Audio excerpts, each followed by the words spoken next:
पंचायत चुनाव की औपचारिक घोषणा आज। पटना के सोन भवन में राज्य निर्वाचन आयुक्त देंगे मामले की पूरी जानकारी। उत्तर प्रदेश के बलिया से फरार हुए प्रेमी जोड़े किशोरी को बक्सर रेलवे स्टेशन पर किया गया बरामद, किया गया परिजनों के हवाले। सरकार का बड़ा ऐलान, परिवहन विभाग के हवाले से जारी किया गया पत्र। सड़क दुर्घटना में मौत पर मृतक के आश्रितों को मिलेगा 5 लाख मुआवजा, गंभीर रूप से घायलों को भी मिलेंगे 2.5 लाख। बक्सर जीआरपी ने गुप्त सूचना के आधार पर फरक्का एक्सप्रेस से किया शराब बरामद, तस्कर फरार।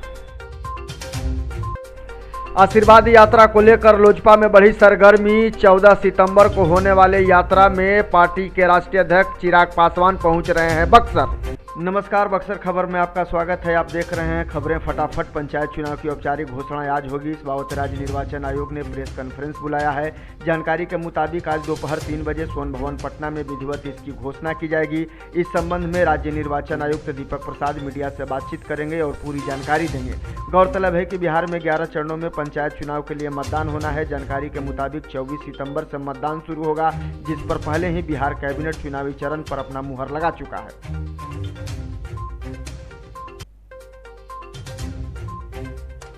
पंचायत चुनाव की सरगर्मी तेज हो गई है, क्योंकि 24 अगस्त को अधिसूचना जारी होनी है। हालांकि नामांकन की गाइडलाइन जारी हो गई है, जिसमें कहा गया है कि जो महिला उम्मीदवार आरक्षित सीटों पर चुनाव लड़ेंगी उन्हें अपने मायके से जाति प्रमाण पत्र प्राप्त करना होगा। इससे महिला उम्मीदवारों की समस्या बढ़ गई है, क्योंकि इसकी वजह से उन्हें मायके की दौड़ लगानी होगी।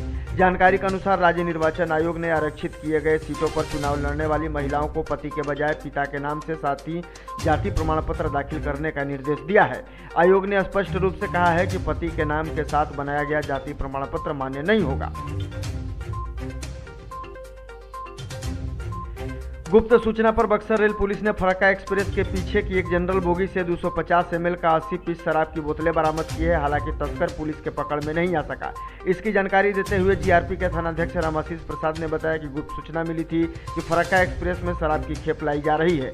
सूचना के बाद जब बोगी की तलाशी ली गई तो वहां शराब पाई गई। फिलहाल तस्कर की तलाश की जा रही है। आशीर्वाद यात्रा को लेकर लोजपा की तरफ से राजपुर में एक बैठक का आयोजन किया गया, जिसमें आगामी 4 सितंबर को होने वाले यात्रा में पार्टी के राष्ट्रीय अध्यक्ष चिराग पासवान बक्सर पहुंच रहे हैं, जिसको सफल बनाने को लेकर यह बैठक आयोजित की गई। बैठक को संबोधित करते हुए लोजपा के जिलाध्यक्ष अखिलेश सिंह ने कहा कि संपूर्ण दलित समाज को चिराग पासवान के साथ गोलबंद होने की जरूरत है। वहीं उन्होंने नीतीश कुमार पर भी निशाना साधते हुए कहा कि मुख्यमंत्री नीतीश कुमार दलित विरोधी हैं, जिसके कारण बिहार में दलित समाज का दोहन हो रहा है।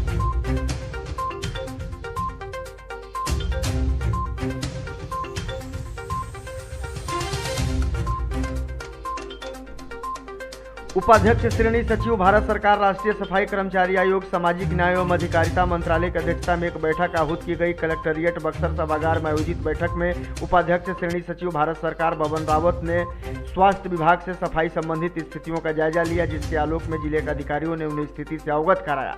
उपाध्यक्ष ने निर्देश दिया कि भुगतान बैंकों के माध्यम से कर्मी के सीधे खाते में देना सुनिश्चित करें और सरकार के द्वारा निर्धारित न्यूनतम मजदूरी दर के अनुसार ही भुगतान करें।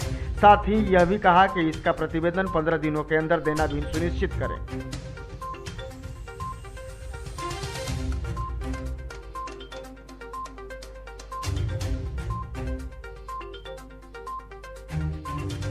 संक्रमण काल में विगत कई महीनों से वर्चुअल चल रहे न्यायालय में अब फिजिकल मोड में भी कार्य शुरू हो जाएगा। हालांकि प्रतिदिन फिजिकल मोड में कार्य नहीं होगा। पटना उच्च न्यायालय से मिले निर्देशों के आलोक में जिला एवं सत्र न्यायाधीश ने इसके लिए आदेश जारी कर दिया है। उच्च न्यायालय ने रोटेशन के साथ कार्य करने का आदेश दिया है। बताते चले कि लॉकडाउन के समय से ही न्यायालय में कार्य वर्चुअल मोड में किए जा रहे थे और पक्षकारों के प्रतिबंध पर भी रोक लगा दी गई थी, जिसे आवश्यक निर्देशों के साथ अब हटा लिया गया है। जारी आदेश में बताया गया है कि मुकदमे के वादी प्रतिवादी को प्रवेश की अनुमति दी जाएगी, लेकिन अनावश्यक लोगों के न्यायालय परिसर में प्रवेश पर प्रतिबंध लगा रहेगा। उत्तर प्रदेश के बलिया जिले से अपने प्रेमी के साथ फरार एक किशोरी को रेलवे सुरक्षा बल की तत्परता से बक्सर रेलवे स्टेशन पर बरामद कर लिया गया। बाद में किशोरी और उसके प्रेमी को ढूंढते हुए रेलवे स्टेशन पर पहुंचे दोनों के परिजन के समक्ष किशोरी को उत्तर प्रदेश पुलिस के हवाले कर दिया गया। बताया जाता है कि स्टेशन पर प्रेमी किशोरी को यह कहकर फरार हो गया कि भूख लगी है, लेकिन उसके बाद काफी देर तक वह नहीं लौटा।